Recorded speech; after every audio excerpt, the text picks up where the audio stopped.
नमस्कार, मैं राजेश पोलखोल बहुगुणा और आप देख रहे हैं पर्वतवाणी लाइव। पर्वतवाणी लाइव के आज विशेष प्रोग्राम में जो शख्स हमारे साथ बैठे हैं वो किसी परिचय के मोहताज नहीं है।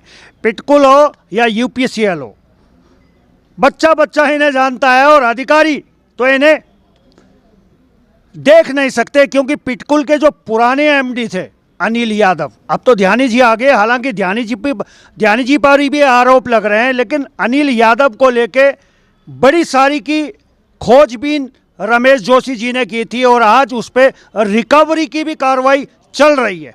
तो आज हमारे साथ रमेश जोशी जी हैं। जोशी जी, क्या हो गया, चैन से रहने नहीं दोगे क्या इन अधिकारियों को? बड़ी मुश्किल से तो ये मिले हैं हमें। सबसे पहले मैं पर्वतवाणी का हार्दिक अभिनंदन करता हूँ, सादर धन्यवाद करता हूँ। और मुझे याद है वो पहला दिन जिस समय राजधानी से मैंने भ्रष्टाचार की शुरुआत करी, तो जो दून में जो सबसे पहला लाइव था मेरा, वो आपके द्वारा किया गया। जिस ईमानदारी और जिस निष्पक्षता के साथ आप इस प्रदेश को बचाने के लिए, प्रदेश हित के लिए अपने सर पर कफन बांध के हमें जो हमेशा से अग्रसरित करते रहते हैं, स्वराज को जो आपने हमेशा से आशीर्वाद दिया, उसके लिए मैं जितने आपके लिए शब्द कहूँ उतने कम पड़ेंगे। और देखिए, जिस प्रकार इस प्रदेश में भ्रष्टाचार बढ़ता जा रहा है, अधिकारी बेलगाम हो रहे हैं, सत्ताएं परिवर्तित होती हैं, मुख्यमंत्री परिवर्तित होते हैं, 5 वर्षों में 3-3, 4-4 मुख्यमंत्री बदल दिए जाते हैं और जांच के नाम पर शून्य। एक नया ढकोसला जो आजकल आ गया है, जब स्वराज लगभग 1.5 वर्षों से लगातार संघर्ष कर रहा है और दिखा रहा है, कागजों के और तथ्यों के साथ बताता है, तो अब अधिकारी क्या करते हैं, एक जांच बैठा देते हैं और जांच के नाम पर जांच अधिकारी भी लूट खसोड़ में लग गए हैं। देखिए, विधानसभा भर्ती घोटाला स्वराज ने खोला, आयुष्मान दून के खिलाफ तो आपने मुझे बहुत आशीर्वाद दिया। दून की जो स्थिति है वो भी आप लोगों के सामने है। बिजली के दाम पहली बार बढ़ने के लिए जब फाइल लगी तो माननीय न्यायालय में मैंने पैरवी करी जनता के लिए, तो पहली बार माननीय न्यायालय ने माना और उस फाइल को निरस्त कर दिया गया और बिजली के दाम नहीं बढ़े। उसके बाद इन लोगों ने कितना बड़ा षड्यंत्र रचा यूपीसीएल और पिटकुल द्वारा कि मेरे खिलाफ, मेरे जो स्वराज सेवा दल के महिला प्रकोष्ठ की अध्यक्ष थी कावेरी और हमारी तमाम मात्र शक्तियों के खिलाफ, हमारे खिलाफ इन्होंने मुकदमे पंजीकृत करे। मुकदमे पंजीकृत करते हुए स्टे लिए, हमारे लिए कलकत्ता और पश्चिम बंगाल न जाने कहाँ से इन्होंने मुकदमों की झड़ी लगाई, लेकिन स्वराज एक कदम भी पीछे नहीं हटा। और भ्रष्टाचारियों पर आज जो मुकदमा पंजीकृत हुआ है, सबसे पहले मैं माननीय मुख्यमंत्री जी का और मैं जो वहाँ नए एमडी आए हैं उनका हार्दिक धन्यवाद करता हूं कि जिस प्रकार उन्होंने उन पर पटेल नगर थाने में मुकदमा पंजीकृत कराया है, वह वास्तव में सैल्यूट के लायक है। एक काम इनको और करना पड़ेगा, नहीं करेंगे तो स्वराज की लड़ाई जारी रहेगी। इन्हें तत्काल प्रभाव से लगभग 1000 करोड़ रुपए के घोटाले को जो स्वराज ने पर्दा खोला है, उसको इनके खिलाफ गैंगस्टर की कार्रवाई करते हुए इनकी संपत्ति को राज्य सरकार में नीत किया जाए। उस पैसे को वापस जो है जनता के जो बिजली के दाम बढ़ रहे हैं, जनता को उस बिजली के दामों को घटाए जाए, क्योंकि ये हमारे जनता का पैसा, आम जनमानस का पैसा है। उसके खिलाफ जो अधिकारी हैं अनिल यादव और अजय अग्रवाल और इनके तमाम सुपुत्र और तमाम जो अधिकारीगण हैं, इनके खिलाफ भी मुकदमा पंजीकृत होना चाहिए, करना पड़ेगा। और लगातार मैंने अभी माननीय न्यायालय में भी मुकदमा इन्होंने जो डाला था उसके खिलाफ दी और मैंने दिखाया उस दिन, एक तथ्य दिए, साक्ष्य दिए कि साहब ये सब कुछ जो स्वराज ने करा है वो नियम अनुसार करा है, सत्य करा।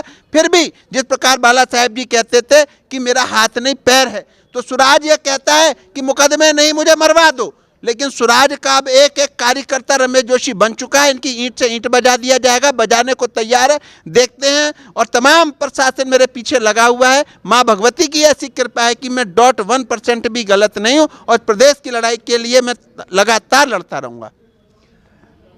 अगर हम पुराने एमडी की बात करें तो ट्रांसफार्मर घोटाला आपको याद होगा, सुमेर चंद यादव उसमें भी थे, वो भी यूपीसीएल से थे। और अनिल यादव वो पिटकुल से, 2-2 चार्ज इनके पास में थे। गजब का खेल हो रहा है उत्तराखंड में, और ये सब कुछ वहाँ हो रहा है जहाँ हम कहते हैं कि वाह ये देवभूमि है। और अब वो अनिल यादव जी आ गए यूपीसीएल में, तो यूपीसीएल को लेके बहुत सारी की चीज़ें हैं। लगातार कुछ लोग ये भी आरोप लगाते हैं जोशी जी कि आप यादवों के पीछे पड़े रहते हैं, क्या कारण है? उत्तराखंड की धरा पर उत्तराखंडियों का पहला अधिकार है। मैं कहता हूं उत्तराखंड के आदमी को बिहार का चार्ज दे दिया जाए, वहाँ की भौगोलिक परिस्थिति, वहाँ की जलवायु, वहाँ के बारे में उत्तराखंड के व्यक्ति को क्या पता होगा। जोशी मठ का देखे इतना बड़ा जो हाल करा, तमाम बाहर के आला अधिकारी, चूंकि ये लोग आईएएस होते हैं, ये घुमा देते हैं मंत्रियों को, और यहाँ के मंत्री तो मूर्ख हैं, तो इन्हें पता ही नहीं है। अधिकारी जो बेलगाम है, अब महाराणा प्रताप चेतक की सवारी करते थे, तभी तो महाराणा प्रताप चेतक को चलाते थे। अगर चेतक पर मुंगेरी लाल को बैठा दिए थे तो चेतक पटक नहीं दे देता।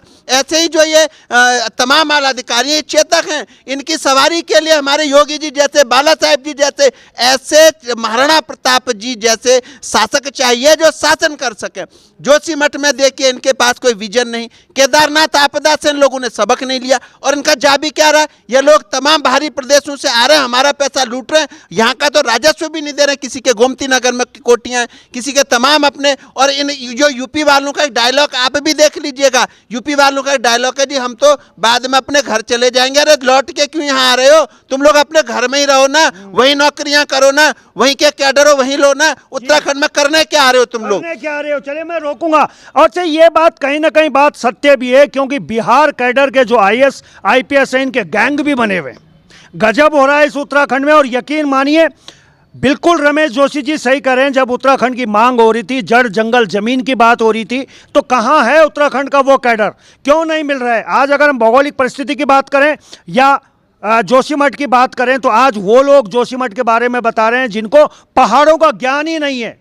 हमारी पहाड़ कैसे चटक रहे हैं, कैसे दरारें आ रहे हैं, बताने वाले विशेषज्ञ वो हैं जिनको पहाड़ के बारे में कोई जानकारी नहीं है। जोशी, तो ये दुर्भाग्य है, और इसमें कमी हमारे नेताओं की और मुख्यमंत्रियों की है।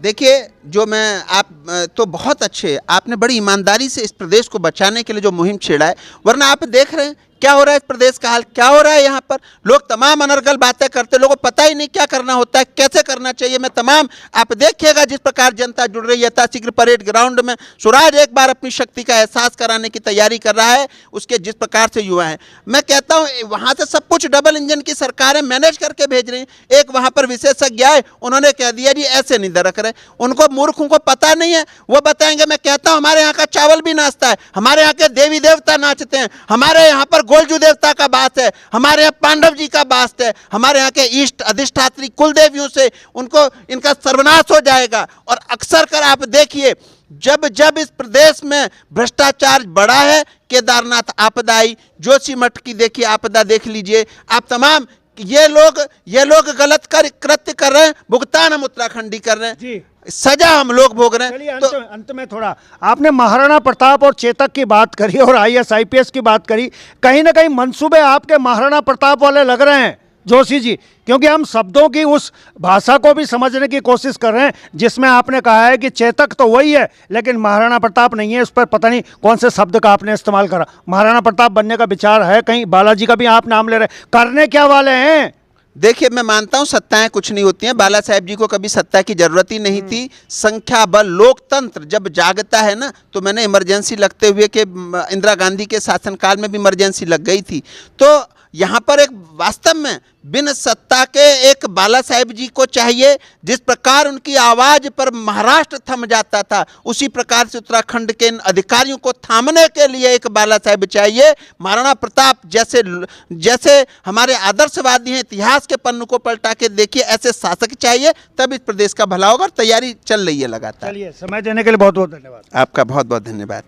चलिए, रमेश जोशी जी ने अपने मंसूबे इशारों में साफ करने शुरू कर दिए हैं, और जो आईएएस आईपीएस जो मठाधीश बन गए हैं उत्तराखंड में, जिन्हें उत्तराखंड की भौगोलिक परिस्थिति का ज्ञान नहीं है, ज्ञान है तो सिर्फ वो किताबें जो वो पढ़ के आए हैं, जो कानून वो पढ़ के आए हैं, उनके लिए कहीं ना कहीं एक चैलेंज रमेश जोशी साबित कर रहे हैं। और आने वाला वक्त बताएगा, चाहे पिटकुल हो, चाहे यूपीसीएल हो, यहाँ पे जितने भी एमडी आते हैं, आने वाले समय में उनका क्या होगा, क्या वो पिछले एमडी से सबक लेंगे या गाड़ी नू ही चाल लेगी। तो चलिए, फिलहाल अभी के लिए बस इतना ही। देखते रहिए पर्वतवाणी लाइव।